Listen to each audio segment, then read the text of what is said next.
So what I'm going to do now is introduce you to the language and categories of complex systems theory.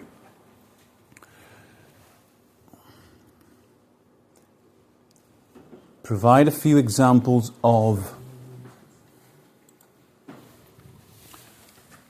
real-world situations where you can see complexity. Where you can see complexity at work. Explain why it can be interesting for you as a model, as a way of reading reality. And then I will treat you to a collective experience of how a group can become organized according to complexity principles. And this group will be a choir, so we will do some voice work. So, we've already heard the question. How is a voice supposed to function, and who gets to establish this? Of course, there's a lot of science. There's doctors studying it. There's practitioners studying it. There's a lot of knowledge in theaters, in music schools, and so on and so forth. Most of the science that has been developed around the voice comes from medicine and comes from pathology. So doctors and scientists studying vocal cords and everything involved in voice production in order to understand how to treat the people who damage it or who develop a problem for completely different reasons. The way the Lichtenberger Institute für angewandte Stimmphysiologie models the problem of how the voice is supposed to function is through complexity science. They treat the voice as a complex system consisting of elements that can relate with each other and self-organize and generate spontaneous structure. This is what complex systems do all the time if you let them be a complex system and stop manipulating them and trying to force them to work in a particular direction. Now, should the voice be treated as a complex system? Well, it consists of very many different elements. I showed them yesterday. We had them on the slide. Ligaments, mucous membranes, tiny little muscles, larger muscles for breathing, and so on. There's lots of body tissues involved in voice production. The nervous system, and in particular, the autonomic division of the nervous system. Something that is designed and was designed by Mother Nature to work autonomously and to function beyond our conscious control. So all of this stuff does not lend itself too much to conscious control, but it usually functions in a self-organized way. Even artificial intelligence tells you that your voice should be spontaneous. Complexity science is all about spontaneous organization. So in studying complexity, we are looking into what makes behavior spontaneous and how spontaneous behavior emerges in a system. Now, how are we going to define a system? Well, a system is a group of interacting or interrelated elements that act according to a set of rules to form a unified whole. We will see examples of this later on. A system is surrounded and influenced by its environment, and it is described by its boundaries, the borders. So a system is a defined entity. It begins and it ends. Okay? A system is open when it has external interactions. So the system has boundaries, but it interacts with the outside environment. And these interactions can take the form of information exchange, energy, or material transfers into or out of the system boundary. Take a cell, for instance. A cell can be considered a system. It has boundaries and it exchanges information with the outside world.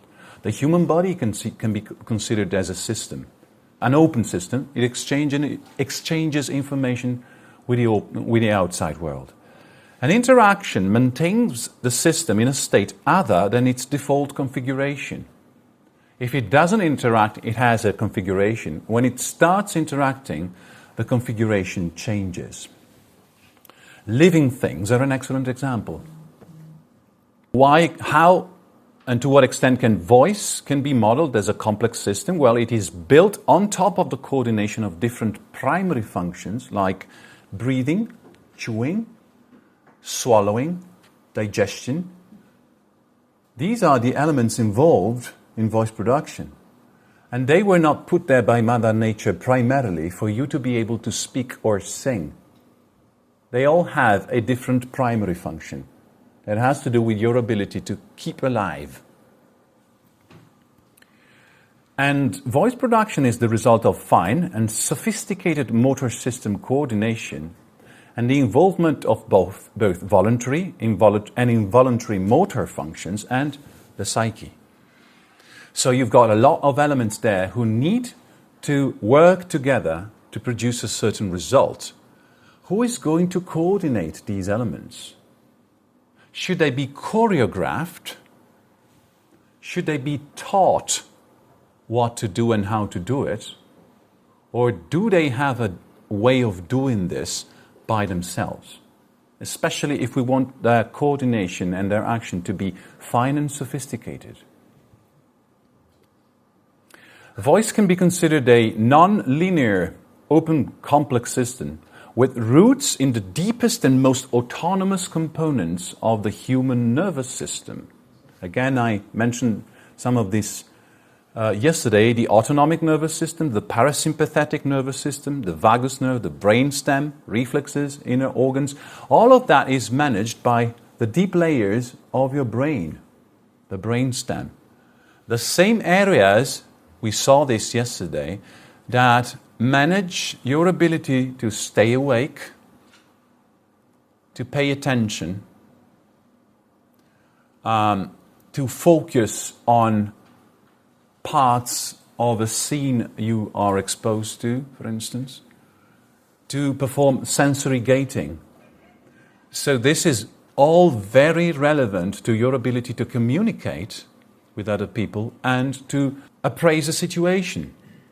Decide what information is important for you right now in any given situation. It's the same system that has to do with a human voice. Now, one incredibly interesting thing about complex systems is that they self-regulate. They are characterized by the free interaction between their components. And you've got a question mark there because there are different levels of freedom of interaction, and one level could be zero. If there's zero freedom of interaction, self-organization becomes impossible. They are usually described by control parameters. I will explain later what all of this means. They display instability, which is often a creative step in the way the system evolves from one configuration to the next. They are governed by order parameters and they display phase transitions. I will explain all of this and provide practical examples. They also display nonlinear behavior. This is a very interesting characteristic. It means that the way they change from one configuration from another cannot be described by a linear trend. I think you probably know what a linear trend is. When a curve goes up in a predictable fashion, 1 plus 1 plus 1 plus 1 plus 1 plus 1, and you can see where this is going. And you can expect it to go up or down or whatever the trend is in a pretty predictable fashion at a more or less predictable speed. Non-linear behavior means that something begins brewing somewhere and you wouldn't say much is happening there. You would probably ignore it because nothing particularly important is going on there, but it keeps brewing.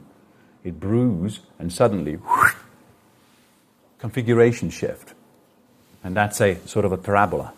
And a new configuration emerges in a pretty surprising fashion. Hey, nothing was happening until yesterday, and suddenly, I've got this new thing. What is it? This is a nonlinear transition, and it is a typical feature of self-organized complex systems. When this happens, you've got the emergence of new properties in the system. Compressed information is another property of self-organized complex systems. It means that once you've identified what is governing the behavior of that system, one or two parameters contain information on the way the entire system is functioning. So you can actually start relating to the individual components and the way they relate to one another by relating to one order parameter. And they are characterized by potential landscapes. It means they have a number of potential configurations they can adopt, and those potential configurations can change in time, but at any given moment there will be a specific set of potential configurations. Now, this is all very theoretical, but bear with me, there will be practical examples. When talking about the compression of information, so the ability of a system to provide you with a lot of information in a very, very compressed form, this is also described as circular causality. I will explain this in a second. Circular causality means that one thing, and this one thing is the way system components relate and communicate with one another, generates a trend, and the trend, in turn, forces the element in the system to adhere to a specific pattern. So one generates the other, and the other acts back on the level that generated it. So the elements generate the trend, and the trend enslaves, that's the technical terminology, it binds the behavior of the elements generating it.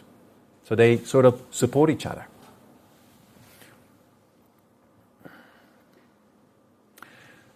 What helps system establish order, because that's what we're talking about, the transition between chaos and order, the spontaneous generation of structure, which means spontaneous generation of order.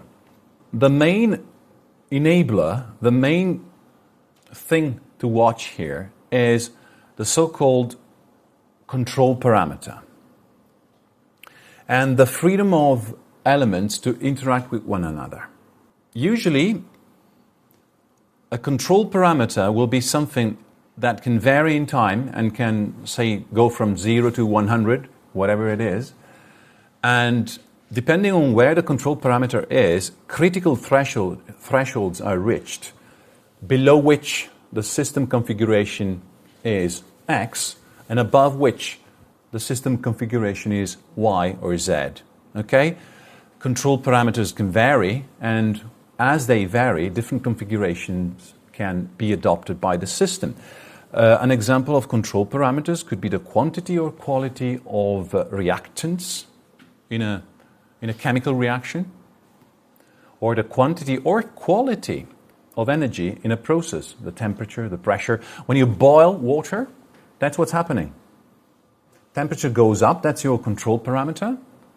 And if you monitor what's happening inside the pot, after a certain amount of time, as temperature goes up, you've got bubbles forming. And those bubbles start rotating and moving in the pot according to precise patterns. So you've got structure forming there. And this only begins above a certain critical threshold.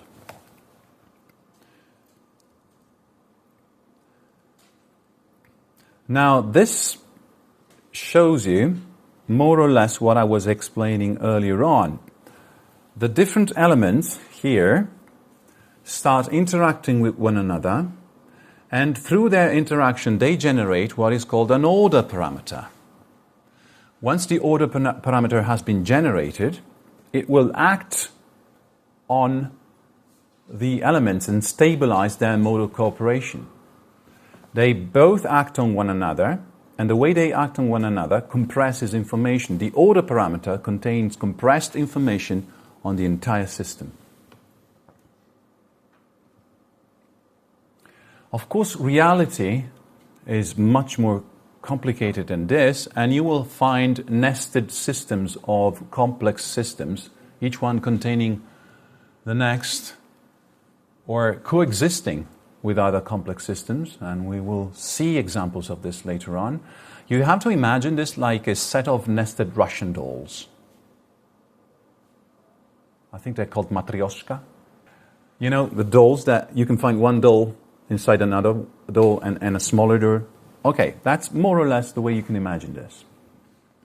So you have to imagine this sort of interaction not only between elements inside a particular system, but also between different systems, one interacting with another one. And this is what basically makes up reality, from the universe to the way atoms interact with one another. I already mentioned that nonlinear behavior is a typical feature of the way systems self-organize.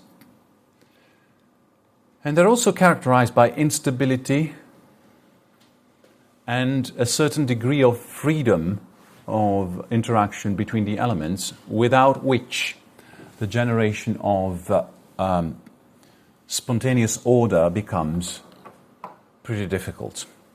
And now, what you have on the slide is a picture of starlings.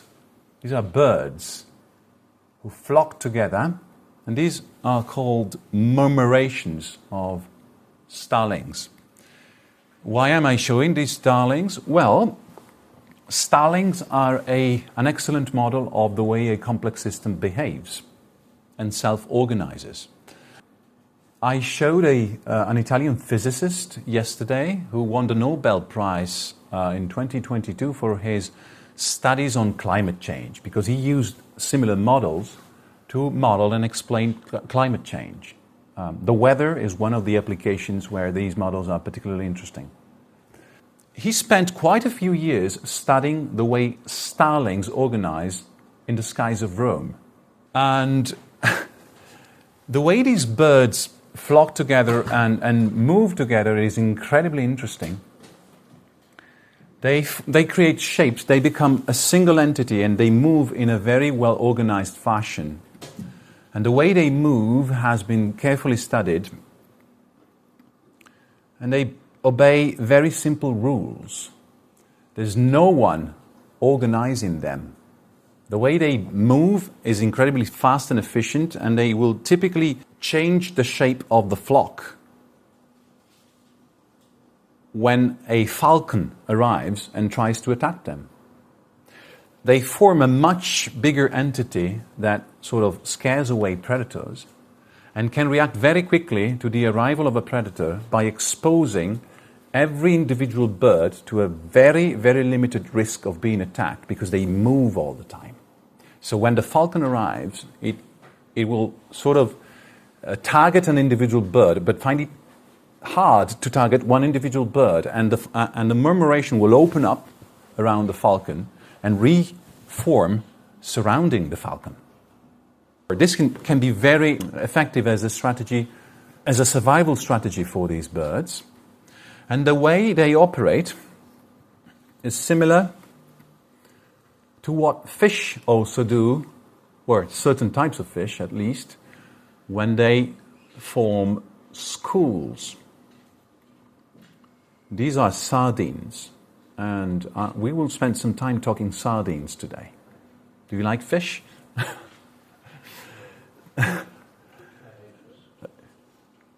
These groups obey very, very simple rules. They are only aware of their immediate neighbors, and they move based on how their very immediate neighbors move. They can see their immediate neighbors, but I will argue that they can probably, and not just probably, feel the way their immediate neighbors move around them. And this will become particularly clear with fish. They all have a tendency to line up. They are all attracted to each other, say they move towards each other, but they keep a small distance from one another. They will all flee an attacker. Give a computer these 4 basic rules, the 3 basic rules for the flock, and then add a predator that moves towards the flock, and tell the computer the individual elements will flee the predator when it arrives. The computer simulates patterns of motion that look exactly like the patterns of starling and fish. So these are probably the only rules they follow. When I say probably, I'm saying it because the way scientists formulate these rules is based on computer simulations. The advantages, like I mentioned, less individual exposure, because each individual bird or fish is only exposed on the surface, at the periphery of this big entity they form, for say 1.5 seconds. When the predator arrives, it will find that bird or that fish, but that fish or bird will have disappeared into the core of the group 1 second after. So one of them will get caught every now and again, but they all share the risk. They all move together, and moving together in those particular patterns, and I will show you video clips, helps them maximize the result of their effort because of the way they harness turbulence, for instance, air or water, hydrodynamics. The predator has to move alone. They are one in the wake of each other. Like cycling. You must have seen the Tour de France, for instance. They all line up behind each other because the one in front is basically pulling the rest of the group, and they alternate. They take turns. So it makes the predator's life more difficult because a bigger, more intimidating structure acts as one entity and can threaten predators, and it reduces the potential prey's effort. I've got more energy than you have because I'm making a smaller effort, so I've got more chances of escaping. Similar patterns can be observed in non-living organisms. The way water, for instance, shifts from liquid to solid state and crystals form obeys similar rules. And the way people interact on the social media and things go viral on the social media obeys absolutely similar rules.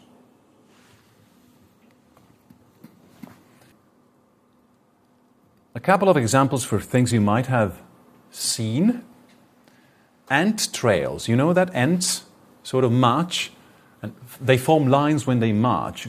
What tells them to form a line? Sorry, not a line, a line. What tells them to form a line? Well, you've got the system elements, the individual ants.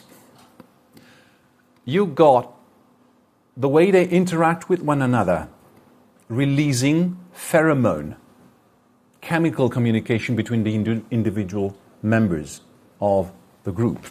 When the amount of pheromone they exchange reaches certain levels, an order parameter emerges. So control parameter, the amount of pheromone, and exchanges between the individual elements.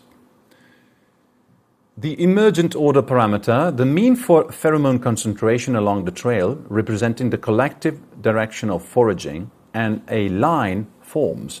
Random movement becomes a stable trail system, and they all line up and follow in one particular direction. Their motion is guided by the emergent and global variable. There's no individual ant sort of telling everyone else, hey, follow me. It does itself. It choreographs itself. Traffic flows are similar, well, not similar to ants, but obey similar rules. Individual drivers and vehicles are the elements in a system, and they usually interact by maintaining a specific or a given minimum distance between one another. The emergent order parameter is the average vehicle density or flow velocity. At high density, this breaks down, and a transition occurs, and the smooth flow gives rise to stop-and-go patterns. And then everything can come to a still stand. So you can go from chaos to organization and organization to chaos. And the process always follows the same type of rules. The order parameter quantifies the state of traffic. It could be free or jammed.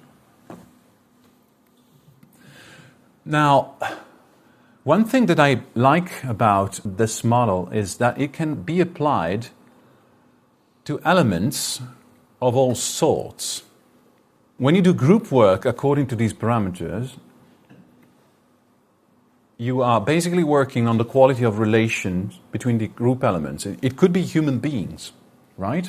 And when you do this, the typical work you do with groups of human beings is based on the way they relate to one another emotionally, cognitively or emotionally. But these laws still apply when the elements have no emotions, have no cognitive brain. They don't even need to have a nervous system. They can be inanimate objects.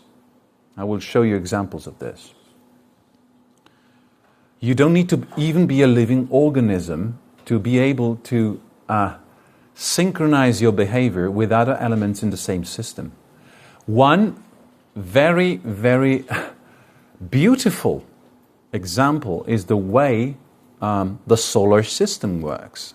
An incredibly complex system with different motion patterns, highly sophisticated, it has formed itself. And these objects are completely inanimate. Let me provide my first example of inanimate objects displaying self-organized, synchronized behavior. These are metronomes. They have been placed on a platform that is not tied, it is not bound to the surface it's lying on.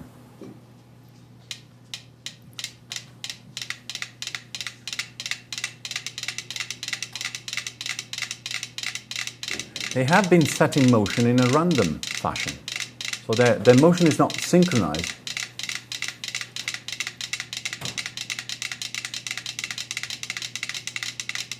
They're starting to synchronize, but not all of them.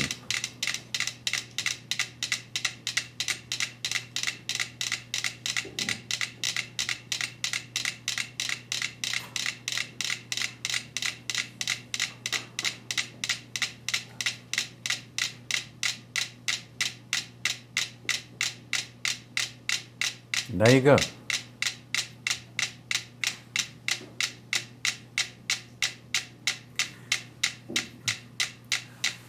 When placed on a platform like that, metronomes communicate with one another and they react to the way each other is moving. They sort of find consensus. It takes them a while, but they find consensus and start synchronizing their behavior and their beating pattern. This is an example I like particularly because it shows you that you don't even need to be a living organism to communicate with other things. So there are patterns in communication that have absolutely nothing to do with your message, with your intentions, with your emotions, but they obey rules that sort of bind elements of a particular group together, provided that they are able to influence each other's behavior. And this is something worth considering when you think about communication, because it helps you think creatively, outside the box. Let's see if I can provide a second example.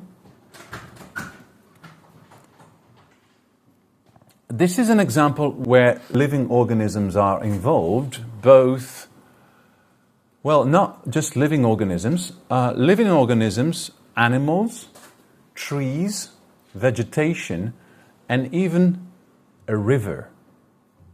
Their interaction and the variation of one control parameter in particular has huge impacts on the way the rest of the system behaves and can change the way a river behaves.